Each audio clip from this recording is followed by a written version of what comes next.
కుంభరాశి వారికి మార్చి నెల 2025 సంవత్సరం ఏ విధంగా ఉంటుంది గోచార ఫలితాలు అనేటువంటిది సశాస్త్రీయమైన పద్ధతిలో తెలుసుకునే ప్రయత్నం చేద్దాము.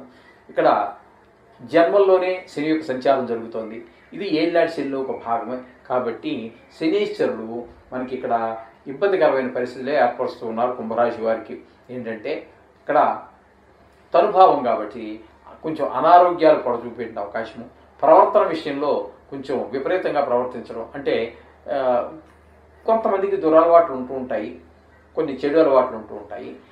అదే కొంతమంది తాగటమనో, లేకపోతే గుట్కాలను అవ్వటమనో, లేకపోతే ఏవో కొన్ని వ్యసనాలు చాలా ఉంటాయి కదండి, అసాంఘిక కార్యక్రమాలు చాలానే ఉంటుంటాయి.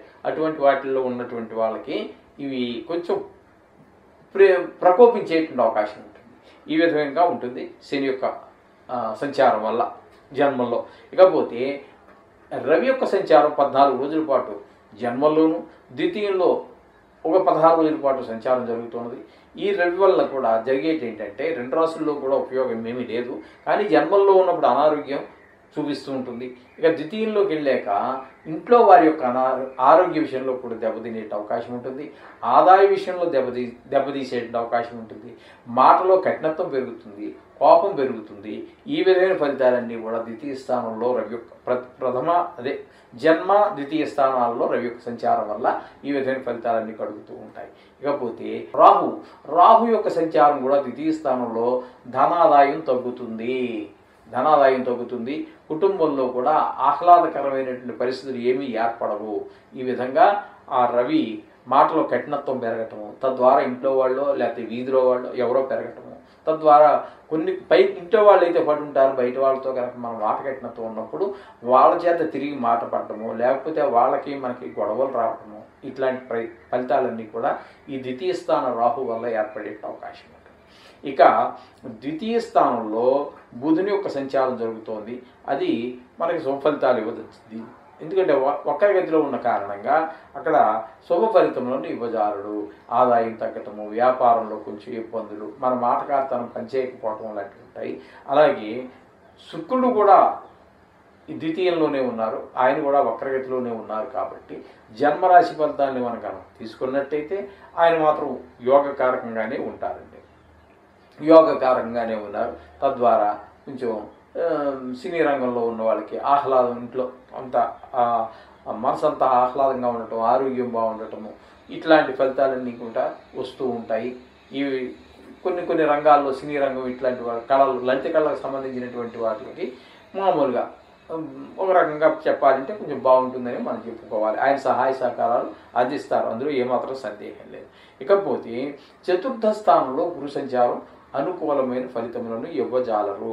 ఇక్కడ మాతృ సౌఖ్యం కానీ, గృహ సౌఖ్యం కానీ, వాహన సౌఖ్యం కానీ ఇవన్నీ మనకి దూరం అయిపోయే అవకాశం ఉంటుంది. అన్నీ ఉంటాయి, కానీ సౌఖ్యం కొంచెం ఇబ్బంది పెడుతుంటాయి. ఇప్పుడు వాహనం ఉంది, ఇబ్బంది పెడుతుంది, ఏదో నడవదు, దానికి పెట్టుబడి పెట్టాలి.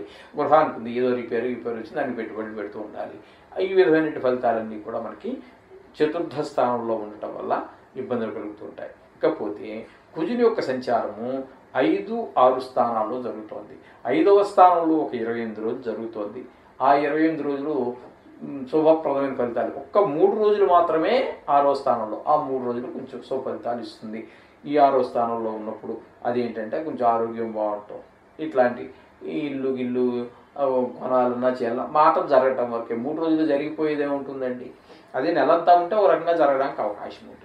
ఆ 28 రోజులు మాత్రం పిల్లల మీద, చదువు మీద, పిల్లల గాయాలు అవటం మీద, ఇట్లాంటి వాటిల్లో 5వ స్థానంలో సంచరించే 28 రోజులు ఆ విధమైనటువంటి దుష్పరిణామాలే కనపడుతూ ఉంటాయి.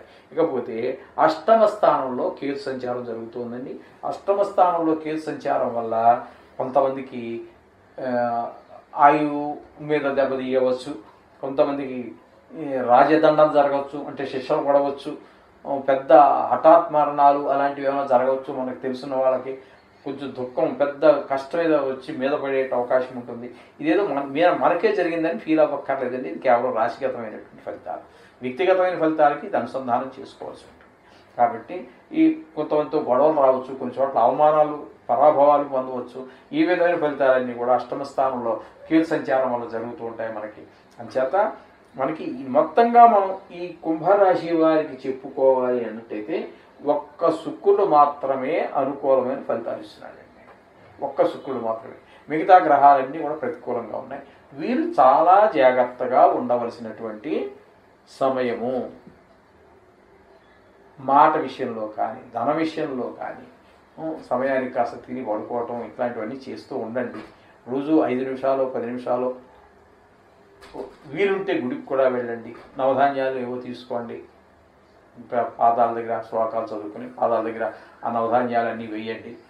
ఈ విధంగా చేయటం ద్వారా వాటి యొక్క తీవ్రత తగ్గించుకొని కాస్త శాంతపరిచినట్టయితే మనకి కొంత అనుకూలమైన కాలంగా మారే అవకాశం గోచరిస్తూ ఉంటుంది. శుభం భూయాత్.